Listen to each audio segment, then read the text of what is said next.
Nesta aula eu vou revisar alguns conceitos já explicados sobre algoritmo e lógica de programação. Então, eu já comentei na primeira aula que o algoritmo são os passos, que a gente tem para resolver um problema. Ou seja, quando eu quero resolver, por exemplo, o cálculo de uma média de um aluno, eu tenho que ver o que eu preciso. Eu preciso das notas, somar essas notas e dividir pela quantidade de notas. Aí é os passos que eu tenho. Então, isso aqui já foi falado nas primeiras aulas. Então, o algoritmo ele pode ser usado em qualquer linguagem de programação, e usando sempre o raciocínio lógico, Por exemplo, tem que ter uma ordem. Às vezes eu posso mudar uma outra situação. Por exemplo, eu poderia perguntar o nome do aluno primeiro, depois digitar a nota dele. Eu poderia digitar a nota depois perguntar o nome do aluno. Então, essa ordem não vai interferir no cálculo da média, Eu preciso pelo menos ter as notas até a média. Então, aqui é um exemplo de algoritmo de como escovar o dente. Eu já falei sobre isso na primeira aula, que a sequência ela pode ser alterada alguma coisa, mas a essência é isso mesmo, Aqui é um outro algoritmo sobre como fazer pipoca no micro-ondas, os passos que eu também comentei. E ele tem que ter, você tem que ser coerente na hora que você for fazer um algoritmo, não pode ser de qualquer jeito, Ser racional também, usar raciocínio, Porque você pode fazer de uma forma, não de outra, você pode mudar a forma de fazer do que já foi, você já viu alguém fazendo, você pode mudar, porque matemática é assim. Você pode fazer uma conta, atingir um determinado valor usando várias formas, E a arte do bem pensar, É a ordem do pensamento que eu já comentei agora. Então, o algoritmo que eu já comentei, ele tem que ter entrada, quer dizer, você tem que entrar com os dados, Quer dizer, eu preciso saber a média de um aluno. Tem que digitar a nota deles, Depois eu preciso fazer o cálculo onde o computador vai fazer esse processamento. Depois eu quero mostrar, escrever essa média. Então, aí a saída. Então, esse processo aqui jamais pode ser invertido, Eu entro a informação, processo ela, Na verdade, quem processa no computador seria o computador, E a saída é indicada no monitor. Se eu fazer num papel, por exemplo, eu escrevo numa folha, eu tenho que usar o raciocínio meu lógico para verificar se esse cálculo está correto. Depois eu escrevo a saída também nesse papel, como era feito há anos atrás, Muitos anos atrás, No teste de mesa eu posso fazer um teste para ver se realmente está funcionando. Se realmente as instruções que eu coloquei lá, os dados que eu entrei, eles estão corretos. Por exemplo, do algoritmo 1, que é mostrar o nome de uma pessoa. Então, sempre como eu falei nas aulas anteriores, ele tem que ter o início, o desenvolvimento e o fim. Então, a Maria aqui não é variável, Porque estou colocando que o nome dela é Maria. Então, eu não posso, se eu escrever esse programa para alguém usar no computador, uma linguagem, jamais poderia mudar o nome dela para outra pessoa, não outro nome. Porque já foi definido que é Maria. Não perguntei ali, informe o seu nome. E a pessoa esperaria, o computador esperaria digitar e depois que ele digitasse o nome, informaria, o seu nome é, por exemplo, Fernanda, Fernando, Mário, assim. E depois desse algoritmo escrito, eu vou escolher uma linguagem, como essas que estão embaixo, que são alguns exemplos, Que eu tenho que saber os comandos dessa linguagem que eu vou usar. O algoritmo modelo 2. Então aqui eu já tenho o mesmo processo, início e fim, só que eu tenho 3 nomes, Então eu posso escrever um embaixo do outro, ou escrever um por vez, Pode ser do lado, ou escrever os 3 já numa linha só, economizando espaço.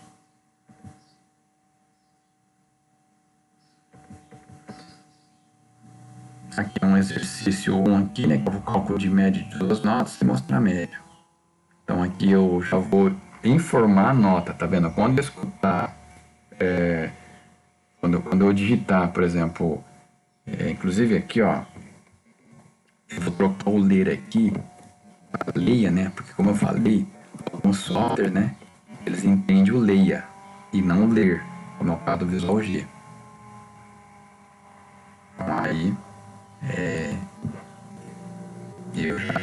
consigo, não teria problema na hora dele executar de acordo com a cliente. Ele vai ler a primeira nota, vai ler a segunda, depois ele recebe aqui, ó, em soma, esse símbolo aqui desse sinal dessa seta esquerda, a gente faz no teclado de que jeito? Sinal de menor e o tracinho, né, como eu já expliquei nos aulas anteriores. Então ele vai pegar a primeira nota, somar com a segunda, depois ele vai calcular a média, ou seja, a soma que deu mais da primeira nota com a segunda e vai dividir por 2. E aí o resultado vai ser o quê? Ele vai escrever qual foi a média. Um teste de mesa depois que vai aparecer no finalzinho aqui, ó. Lembrando que tem a entrada, né, que é quando eu digito a nota, processamento, quando é feito o cálculo, e a saída quando eu vejo a informação. Como eu já tinha falado também, eu não estou utilizando variáveis ali ainda, o conceito, né, não estou explicando o que é variáveis aqui, né. O teste de mesa, o que é o teste de mesa? Eu posso verificar na folha do que eu estou fazendo, no caderno, por exemplo, digitar simular a digitação desses dados no computador. Ou seja, a primeira nota é 5, a segunda é 7. Aí na variável soma, né? Ele está somando a primeira nota com a segunda, vai dar 12. E a média é o quê? O resultado dessa soma aqui deu 12 dividido por 2. Resultado 6. Então, o teste de mesa eu não precisaria nem fazer no computador. Agora, variáveis, o que são variáveis, tá? Ela permite armazenar dados temporários na memória, obedecendo algumas regras. Então, quais são os tipos mais utilizados, os básicos, né? Inteiro. Eu só posso colocar, por exemplo, valores que não tenha vírgula. Isso que não quer dizer, não, inteiro. Ou seja, a idade. 25. Quando eu vou falar que ele tem 25,2 anos, né?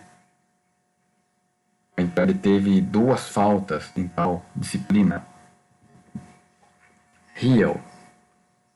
Ele pode ser qualquer número, inclusive os inteiros, né?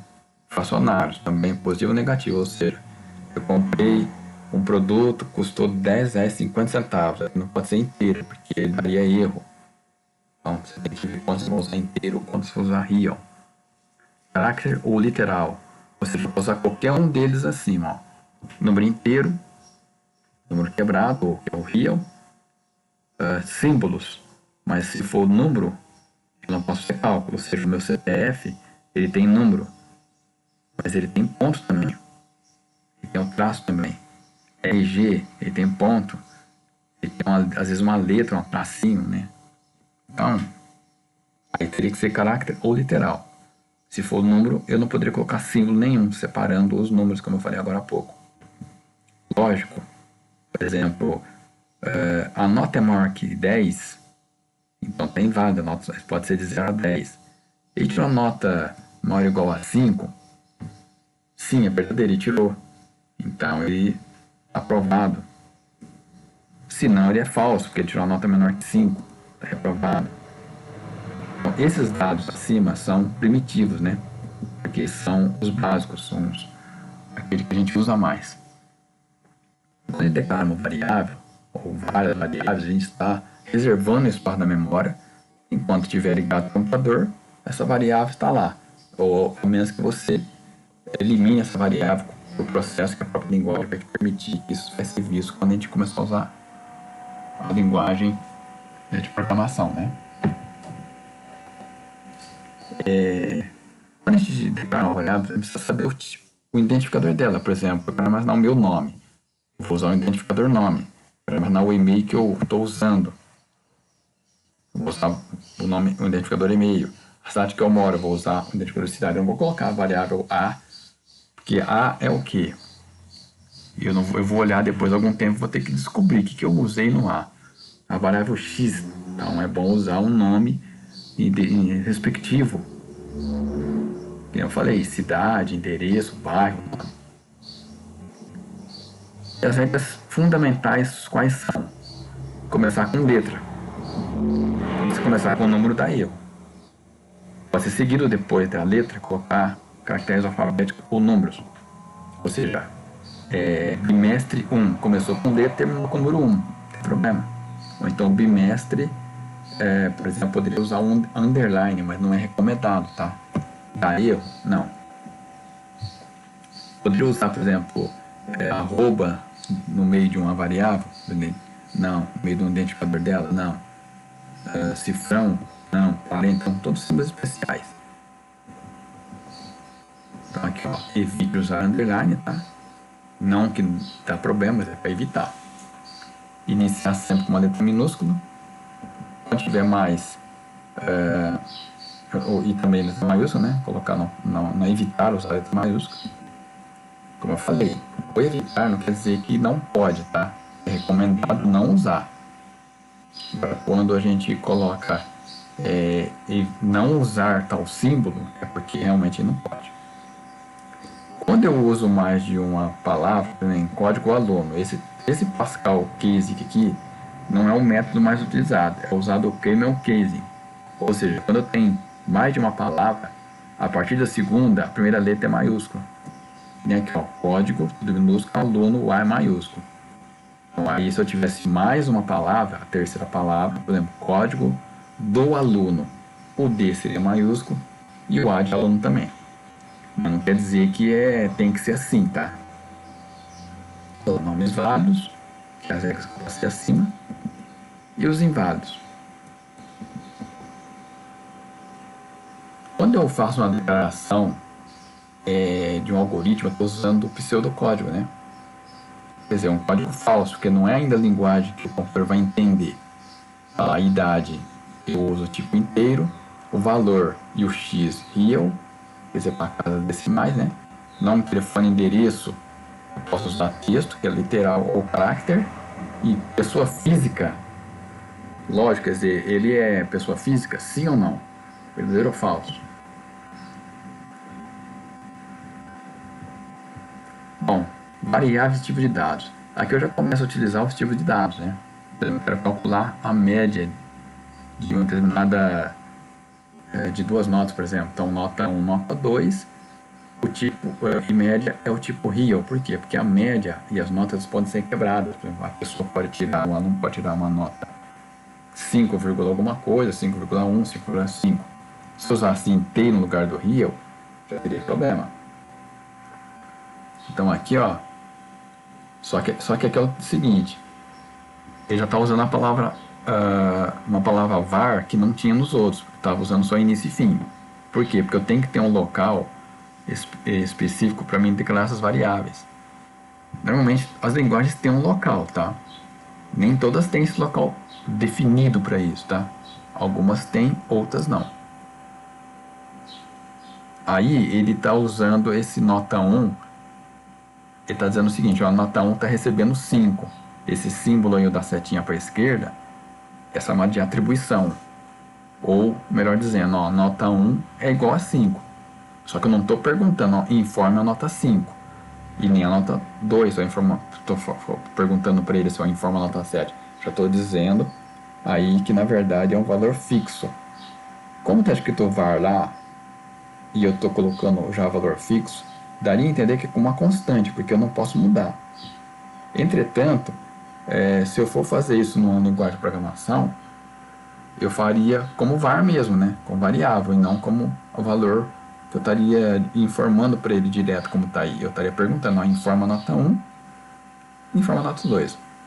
Aí o cálculo é feito, ó, a média vai receber o cálculo das duas notas dividido por 2, e ele vai escrever, que é uma palavra reservada, ou escreva, né? Às vezes o programa entende como escreva. Então, escreva, a média é... Por que está entre aspas? Porque é um literal, é um caractere. A gente chama também de string no computador, tá? Mais o que? Mais a média que ele calculou. O teste de mesa está bem claro, ó. Nota 5, informada, né? Ali, já direto no algoritmo. Nota 7 também. Somou as duas. 5 mais 7, 12, dividido por 2, média 6. Então isso aí tudo que nós estamos vendo é português estruturado, que nós estamos estruturando através da língua portuguesa como estão sendo colocados ali os itens, né, para fazer esse pequeno algoritmo, né, de média.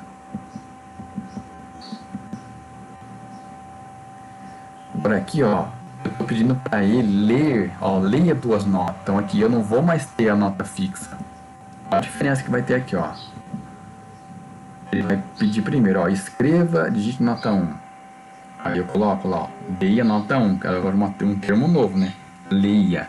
Ou seja, eu vou esperar, ou o computador vai esperar, né, que seja digitada essa nota.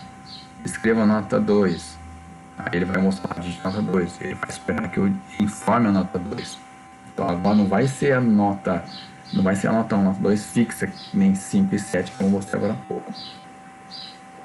Então aqui ele recebe, ó, soma recebe, atribuído a ela a nota 1 e a nota 2. A média é atribuído para ela a divisão do que deu da soma por 2. Ele vai escrever a média. A mesa não muda nada. Então esse foi um resumo, né? Que a gente já viu nas aulas anteriores, acrescentando esse modelo aqui, né? Que é as variáveis dos tipos de dados.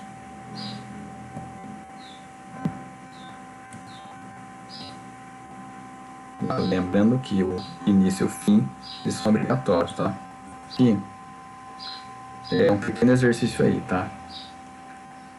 Vocês vão ler o nome, o salário e o ano que nasceu. Por exemplo, vai falar, leia nome, leia salário, leia ano de nascimento. E aí tem que mostrar quantos anos você tem. Então esse é o exercício, né? Vai ser feito. E depois vocês me retornem aí se entenderam, né? Se alguma dúvida, para a gente fechar essa primeira parte aí, né? De algoritmo, variável, né, e tipo de dados.